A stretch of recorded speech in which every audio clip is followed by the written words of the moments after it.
যখন কোনো প্রিয় মানুষ আপনাকে বুঝতে চাইবে না, বোঝানোর জন্য হাজারবার চেষ্টা করছেন তারপরেও বুঝতে চাইবে না, তখন আপনাকে বোঝানোর জন্য আপনাকে জোর খাটাবেন না। কারণ অন্ধের কাছে কখনো আয়না বিক্রি করা যায় না। অন্ধরা কখনো আয়না দেখতে পারে না, কারণ আয়নার ভিতরে তার দেখতেই পারে না। অনুরূপভাবে এই ব্যক্তিটিও যারা আপনাকে বলছেন যে এতটা বোঝানোর জন্য চেষ্টা করছেন, অনেকবার বোঝানোর জন্য চেষ্টা করছেন, কাছে আসানোর জন্য চেষ্টা করছেন, কিন্তু তিনি বুঝছেন না, তারা কখনো আপনার ভিতরটা বুঝতে পারবে না। কারণ তিনি তো অন্ধ, বুঝতেই পারছেন আপনাকে তো কল্পনাই করতে পারছে না। আপনি যে একটা মানুষ, আপনি যে তার কাছে অনুতপ্ত হচ্ছেন, এটা সে বুঝতে পারছে না।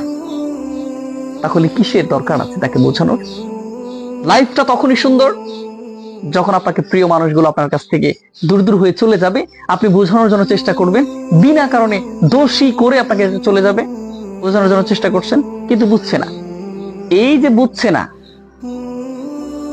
আপনি আর বোঝানোর জন্য চেষ্টা করবেন না। কারণ পৃথিবীতে কোনো মানুষ প্রিয়জন হয় না, অপ্রিয় হয়ে থাকে।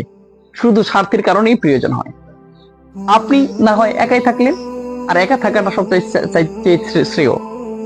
একাতে মানুষ শক্তিশালী হয়, কারণ একা মানুষের কাছে আল্লাহ থাকেন, একা মানুষের কাছে রব থাকেন, একা মানুষের কাছে আল্লাহ অতি সন্নিকটে থাকেন, এবং প্রতিটা পদক্ষেপে তা আল্লাহর সাথে ওয়াকাফা বিল্লাহি ওয়ালিয়া ওয়াকাফা বিল্লাহি নাসিরা, প্রতিটা মুহূর্তে তার কাছে থাকে। তাহলে কিসের হতাশাগ্রস্ত হওয়া যাবে না ভাই?